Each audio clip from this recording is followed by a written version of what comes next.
sometimes you go into an audition and it might be your only chance to act that week. So just enjoy it. I love going home. I love Mudgee so much. Growing up, when I watch something, I can't switch off that part of my brain that is constantly analysing it. Because I'm a writer as well, it was sort of looking at the script, looking at the way the story structure and scenes and things that I would change, bits of dialogue, but also obviously, the acting as well, how going, okay, that's how they did it, how would I do it? And just trying to put myself in that. And particularly once I started acting and I wanted to get better, I wanted to be able to access my emotions easier, be able to connect and be able to feel something, have that, be able to flick that switch and just be present in a moment and believe that, suspend my disbelief. I would sit in, I would go to the movies and I would sit there. I remember watching Lady Bird. I can't think of the particular scene. It might have been one where she was in one with her mother and she was crying, but I just tried to put myself in that position and just, I don't know, I just started crying in the cinema. And so I'm now a big crier in when I see movies, but I'm kind of proud of that because it means that I'm starting to be able to connect with something a lot easier and be able to, put myself in that place and feel something. So who's a good actor out there? Who's a bad actor, do you think? Who's a good actor and who's a bad actor? Wow. That's so hard. See, for me, I tend to gravitate towards performances rather than actors. Like I don't, some people are like, I just love Tom Cruise. Anything that he's in, I'll see, that kind of thing. I'm more of, there's certain actors that I go, I enjoy their work, so I will be more inclined. But if I can see it's a great performance, I really gravitate What are towards some of that. the great performances that you remember? Heath Ledger's Joker. That's the one that really stands out to me. And it's that, when you always have that movie you wish you could see for the first time again, that's the movie for me, because I can still remember the first time seeing that and just being blown away of what he did.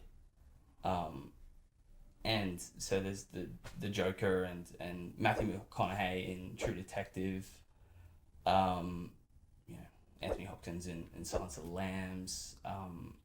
I really enjoyed Lady Bird and Laura Metcalf's performance in that, as well as Saoirse Ronan. I don't think I pronounced that right.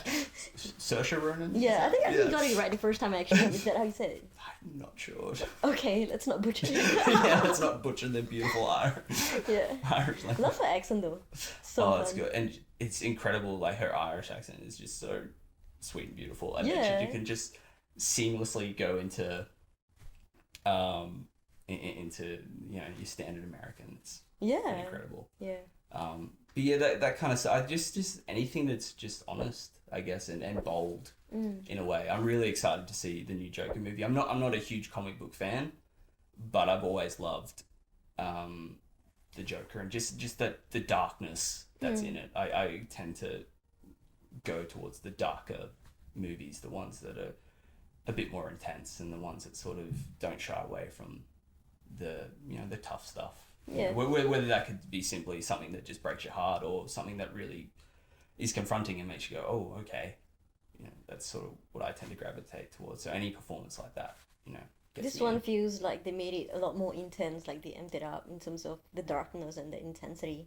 The new upcoming Joker oh one, yeah. I've watched that trailer so many times because it's, and he said Todd Phillips, the director, has come and said comic book fans won't like it because they have not taken anything from they're not following the origin story or anything like that, and they've been inspired by Taxi Driver and Martin Scorsese and that kind of thing. So I really love those things that just take a bit of a risk there and just push the envelope a little bit. There's pros and cons to both, really. I think for me, probably more Scream. Just the long runs in a stage production terrify me. It just seems so exhausting, and it is. I've the ones that I've done, it is like the one I did end of last year. I sort of I had to pretty much become a psychopath at the end and just manic, almost Joker-esque of terrorizing these people. And I was running around with hammer and stuff like that, grabbing the other actors, and it ended up sweating by the end of it and panting, and it's exhausting. And having to do that every night. Yeah, it's like really hard. Whereas I guess on this, on in screen you do that for a couple of hours, but it's like, okay, that's done. All right, what are we moving on? Oh, great. Sitting in a cafe, sweet. All I get to do is eat. Yeah, sit and eat and chat. Great, eat and chat. Sweet, Yeah. I can do that. It does feel like you're drawn to the sort of intense, complex characters. Yeah. And those characters you can, when you study them and try to become them, I guess, in terms of character acting, you can go very deep. And at the end of it, like, how do you get out of it is the question. And Yeah, it's particularly because, I mean, when you're playing those, intense characters that, even in a comedy like Daylight Saving, I played Jason Strutt, who's like kind of like your John McEnroe, Nick Kyrgios-esque person who, from the outside you might think he's just a brat. But from the inside, as the actor, you can't have that judgment. You've got to understand where they're coming from and why they're behaving the way they're behaving and what their point of view is.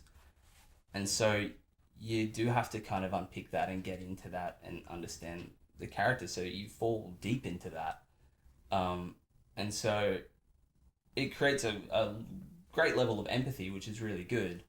But yeah, like once that, the curtain's called and you kind of got to, take off the wig and you gotta, okay, I've got to speak normally now. I can't be an asshole. I can't do all that sort of stuff, which I am anyway. So. Alright, are your friends kind of used to that? Like, they know, like, after a long production run, maybe you still have a little bit of that in you when you talk to them, or. Yeah, my roommate particularly, I think he kind of, it can be even just watching a show. Like, I find I watched Alan, like, I love British comedy, and watching Alan Partridge and The Office, I'd find myself, and again, it's just it's not necessarily the what exactly they're saying, but the rhythm and just the way the jokes are set up. I found myself doing that in real life and setting up my own jokes the same sort of way, and it's like I've got to catch myself and go, okay, I've been watching too much of that. I've got to maybe move to something else, otherwise Alright.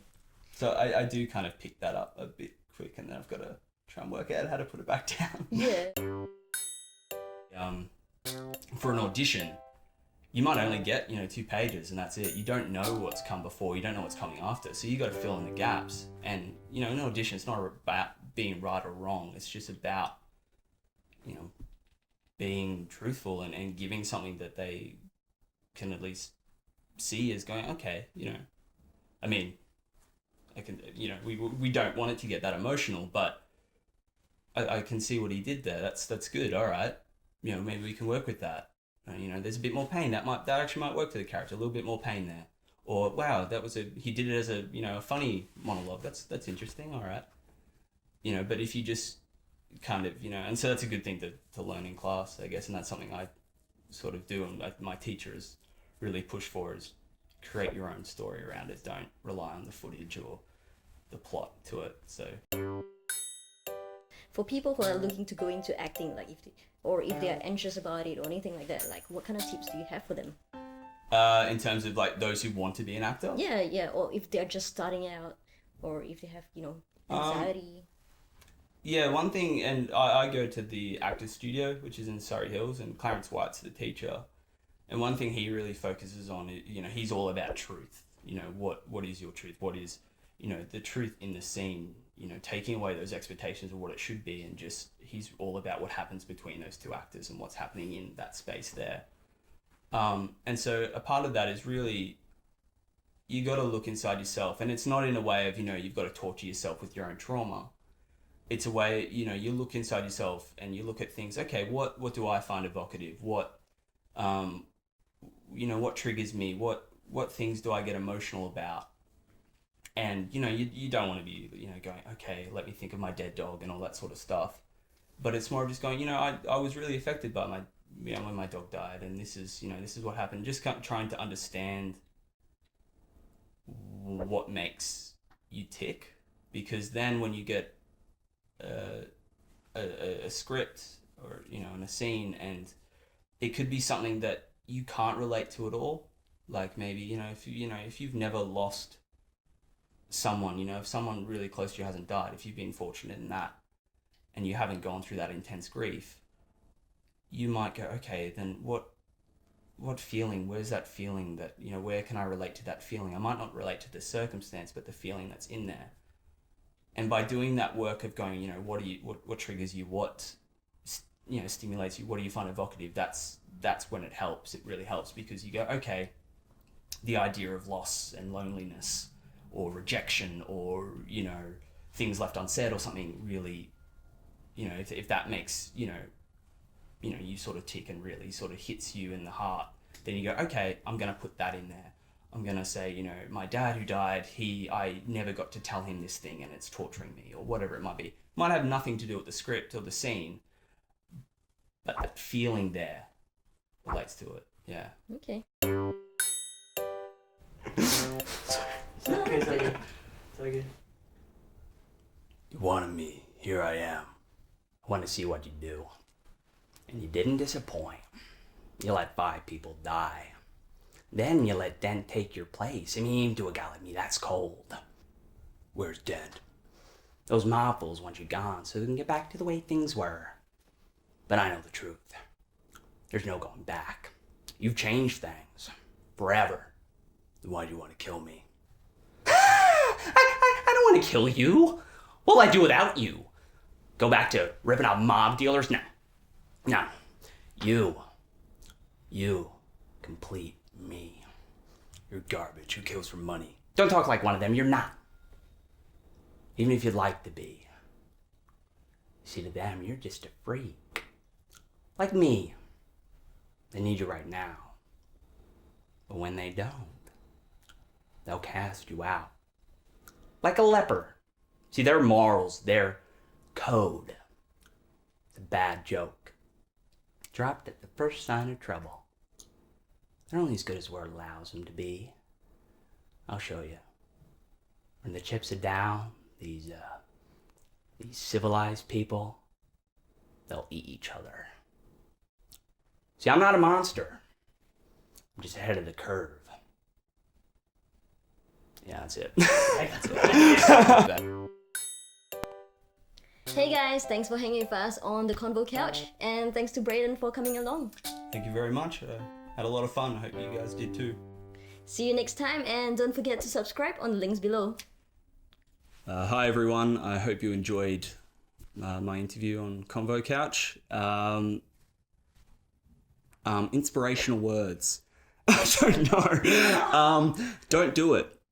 Unless you really want to, then by all means go ahead. But if you don't do it. I think there's a lesson in that for all of us. Also, the Carmen Duncan scholarship applications for 2019, leading into 2020, open in October. So keep an eye out for that. Thank you. Not at all positive.